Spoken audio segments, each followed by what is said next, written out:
Hey everybody, it's Riley, and this is my 11 months on testosterone video. Um, just so you know, there are a couple more videos that are going to be coming your way. I have legally changed my name. I am still working on getting all of that now switched over to my legal name, but so I'm going to do a video talking about that and just kind of the ins and outs and the process of what that takes to do in Maryland. And then also I have a surgery date for top surgery, which I am very excited about. I'm going to do a whole little series surrounding that, from my first consultation to my pre-op to the surgery and then everything after. So that will be coming up, both of those, hopefully within the next week or so. And so let's see, 11 months on T, almost to that year mark, which is very exciting. Definitely my voice has gotten a little bit deeper this month, which I've noticed because like it was really starting to crack the last about, let's say, 6 weeks or so. And so I was hoping that was going to mean a lower voice, and it wasn't just doing it to be annoying. So that's been great. I have been doing some, I guess what I'd call vocal exercises to kind of help train my voice to sound more of how I want it to be. And I've taken a lot of things that I learned from being in speech therapy as a child and applied it to what I'm going through now. And my easiest one that I do for anybody out there that's wondering is I spend a lot of time in my car. I have nearly an hour drive each way to work, so I constantly have the radio on, have my iPod on, and so I'll pick out the songs that have male singing, with a little bit deeper voice, and I'll sing along and try to match that. And I found that has really helped to kind of train and hone in on more the depth and the tone that I want out of my voice. It's still, and this is probably just, some of the dysphoria in me, but sometimes I still feel like it sounds a little feminine, but more like a female that has a more masculine, deeper voice versus a man's voice. And again, that might just be more so in my head and something that I just have to kind of continue to get used to and work through. But yeah, so let's see, what else?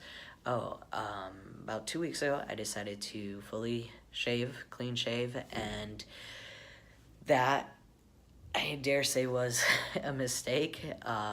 It's not bad. I really wanted to see how soon the hair would grow back and how fast it's actually growing, and if it'd come back any thicker or not, because I know there's a lot of debate on, keep shaving because it comes back darker and thicker and all that. Well, at least for this one time, it didn't. It is growing back quicker than what it has in the past, which is always a plus.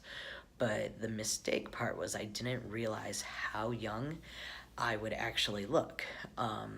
As you can see, what facial hair I do have isn't that horribly noticeable, so I didn't think it'd make that big of an impact shaving it off, but it really did, and I looked like I was maybe like 15 years old. So, and since I just turned 30 about 2 weeks ago, that is not the look that I'm going for whatsoever. It will be nice because as I get older, it seems like trans guys have the advantage that we just look young forever.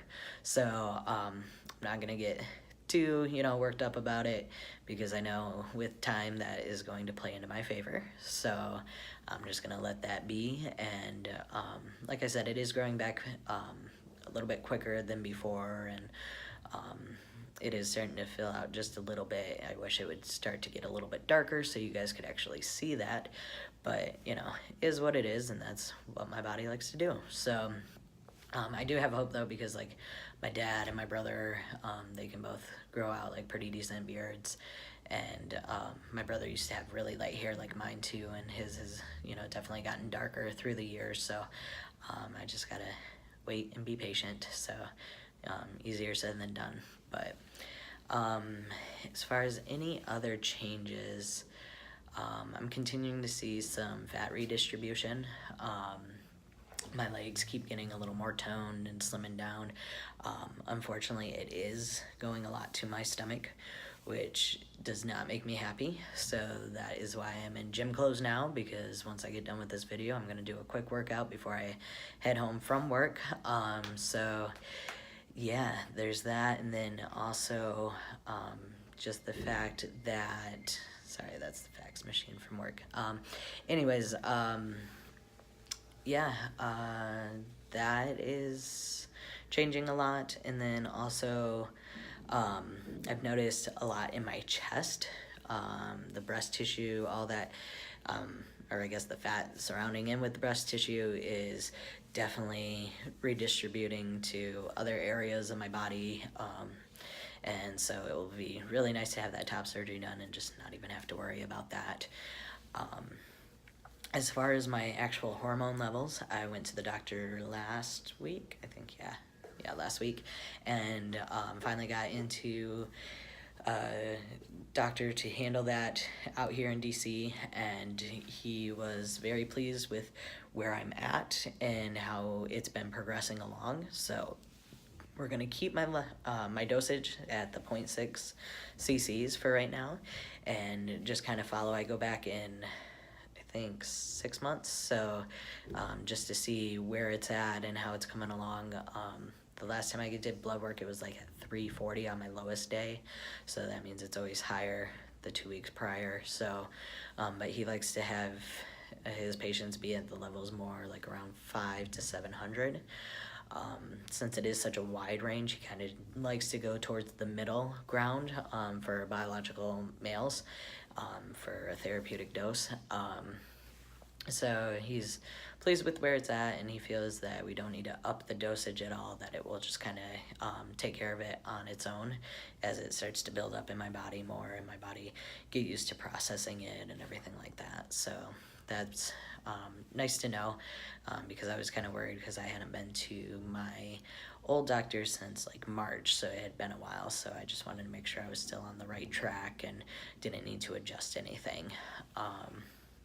And then lastly, I had a little encounter that I kind of want to talk about because it definitely does make a difference. When I was going down 2 weekends ago to visit some family, I got into a car accident, and so, you know, I had to call the police in and everything like that. Unfortunately, I was in North Carolina, which is kind of scary for a trans person, because that state has not, at least everybody in that state has not proved to be trans friendly, by no means, and especially where the government's involved. And so when the police came, they automatically used male pronouns with me, and which is nice and great, but I had not changed anything over on my license. So it still had my Caterpillar name, or my birth name, on my license, and also my birth gender. So once they saw that, it kind of, you know, was that moment of pause, and like they're looking at my license, looking up at me, trying to figure out what's going on.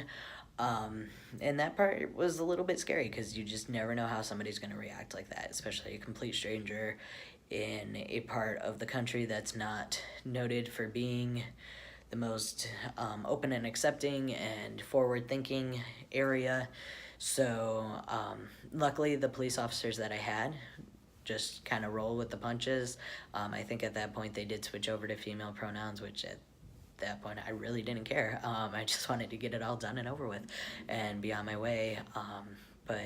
And I think it did help too, because my uncle showed up, because I was like, I think like 4 miles from his house, so he came over and stood with me and stuff. So I think it helped just to have somebody on my side. I don't know if it really honestly made a difference with the police officers or not to have him standing there with me, but it did definitely make me feel better about that, because like I said, you never know who you're gonna meet in this world and how they're gonna react. And so it was just comforting to have somebody there on my side that's, you know, I know is going to, you know, support me 100% and back me up if needed. So yeah, so that was a fun experience.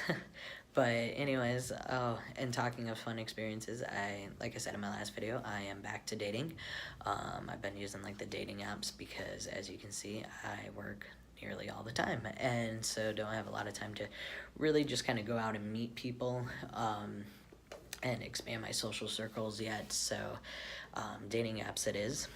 Uh, Honestly, I don't think there's much of a difference for me, dating as a transgender person versus dating as a lesbian. Um, Pretty much, the dating apps kind of suck.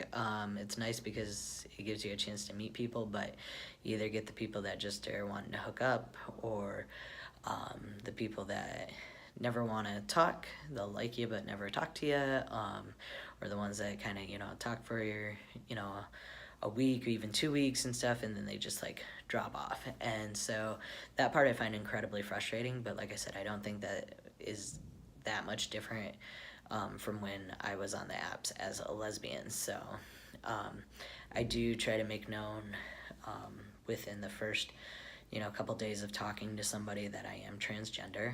I do have that spelled out on my profile, but not everybody reads what you write, and they just look at the pictures and swipe left or right. So I always try to clarify that and make sure they really know what they're getting into, especially because the app that I'm on started off as an app for just lesbians, and now they have branched it out to transgendered individuals and gender nonconforming, queer individuals, all of that. So I really, especially on that app, like to, clarify that I am transgendered, and usually it's not a big deal. Sometimes they just stop talking to you, and it's like, okay, you saved me time, so that's great. But yeah, so I let them know, and I'd rather do it while we're still just talking online rather than face to face.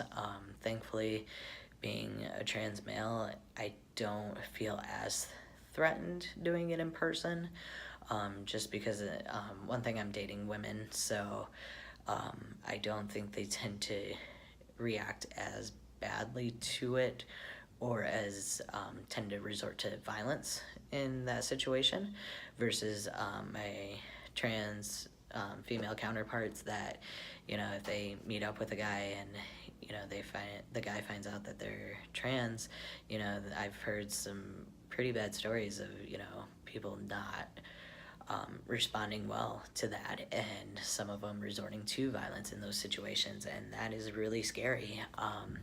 And like I said, luckily I haven't encountered that, and I don't think I'm as prone to encounter that as trans females are. So, but like I said, it's just, I'd rather be safe than sorry, so I always tell that up front. But yeah, so like I said, there's going to be more videos to come, a video series on my surgery from start to finish, and then also an in-depth look at name change and how I had to go about that process in Maryland, and some comparisons to Maryland versus Michigan and why I waited, and then also explaining why I chose the name that I chose. So look for those in the next week or two, and I'll see you next time. Bye.